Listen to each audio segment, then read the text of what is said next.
कहाँ निकालनी है, ऑन द सरफेस ऑफ। तो उसने कंडीशन दी हमारे पास में, क्या कंडीशन दी है, given the mass of the moon is 1/80 times that of the earth। मास कितना है, 1/80 टाइम किसका, अर्थ का, ठीक है। एंड रेडियस कितनी है, radius of moon is 1/4 times of earth, ठीक है। ये अगर दोनों चीज आपको अगर अच्छे समझ में आ गई तो देख लो क्या चीज है। The mass of the moon, mass of moon is what, mass of moon is 1/80 time of that of earth. मतलब मास ऑफ मून कितना है, 1/80 टाइम। तो 1/80 टाइम का मतलब कम हुआ कि ज्यादा हुआ, कम हुआ, कितना हुआ, कम। It's not 80 time, it's 1/80 time. It means that it is divided by 80. ठीक है, it's 1/80 है ना, it's not 80. If it is 80 time, so it's multiplied by 80 on the mass of the earth. It's 1/80, so it's divided by mass of the earth. Clear? So that's why the mass of the moon is 1/80 times of that earth, and radius कितनी है तेरी moon से, 1/4 times of the earth। ठीक है, चलो यहाँ से अगर हम लोग गिवन निकालेंगे तो मेरे को यहाँ से सबसे पहले समझ में आ जाएगा कि भाई साहब गिवन मेरे पास में क्या क्या दिया हुआ है। So see given is equals to what, मेरे को सबसे पहले तो find the acceleration due to gravity on the moon, मतलब acceleration due to gravity g से डिनोट करते हैं, मून पे निकालना है, सब इसमें हम लगाते हैं, ठीक है। Is equals to question mark हो जाएगा।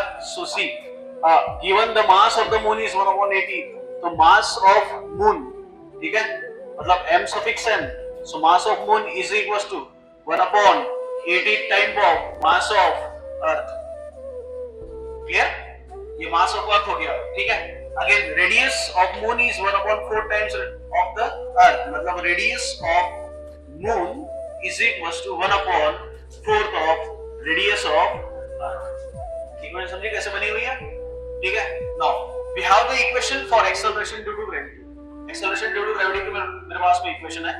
एक इक्वेशन मेरी है होती है कि भैया g is equals to gm divided by r square, याद है क्या कुछ, gm divided by r, so this is the equation, ठीक है। अब मैं इसको एक बार मून के लिए कन्वर्ट कर देता हूं, एक बार अर्थ के लिए कन्वर्ट कर देता हूं, because this is my standard equation, ये मेरी स्टैंडर्ड इक्वेशन है। अब मेरे पास में एक मून का सिर्फ एक मून का कांसेप्ट है और दूसरा कौन सा कांसेप्ट है, अर्थ का, तो इसलिए मैं ये दोनों चीज, ये जो एक स्टैंडर्ड इक्वेशन है इसको दो चीज में बदलूंगा, कौन से, एक बार मून के लिए, एक बार अर्थ के लिए, ठीक है। चल देख, तो अगर मैं अर्थ के लिए बदलूं तो g सफिक्स e कहा जाएगा। So acceleration due to gravity on the earth is equals to g, तो नहीं बदलेगा, g जैसे का वैसे कांस्टेंट रहेगा।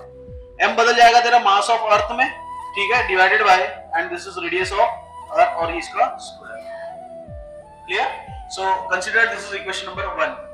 क्लियर, हां, जैसे इक्वेशन मैंने अभी ये g ऑफ e के लिए बनाई है वैसे इक्वेशन हम g ऑफ m के लिए बनाएंगे, और g ऑफ m का डिनोट करेगा acceleration due to gravity on the moon, ठीक है। तो acceleration due to gravity on the moon is equals to again g, और m किसमें बदल जाएगा, मून में, फिर से मास ऑफ मून है, this is radius of moon का square, this is equation number 2।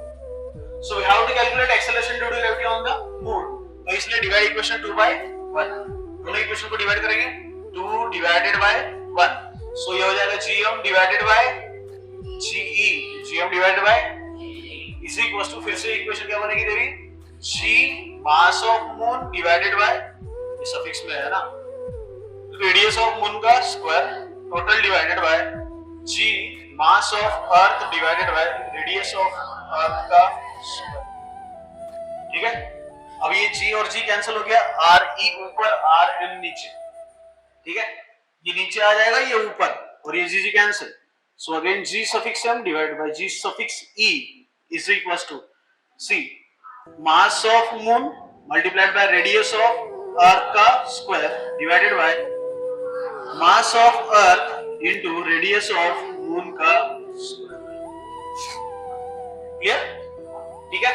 चलिए अब फिर से जो हमारे पास में गिवन दिया है उस गिवन के हिसाब से मैं इक्वेशन को बदल लूं फिर से। So again this is g suffix m divided by g suffix of e is equals to, ये मास ऑफ मून और ये मास ऑफ अर्थ।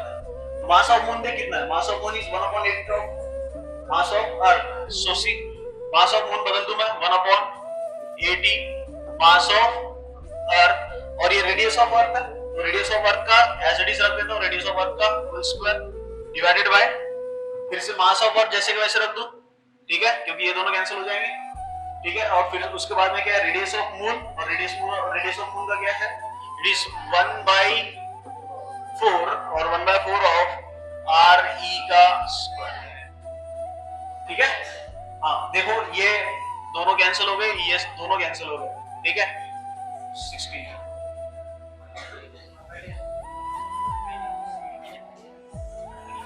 तो ये कितना हो गया फिर, 8 4 40 20, यहाँ 4,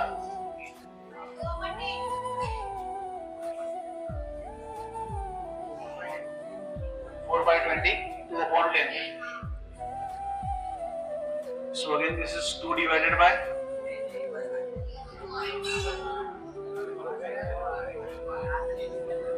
और कितना हो गया ये फिर,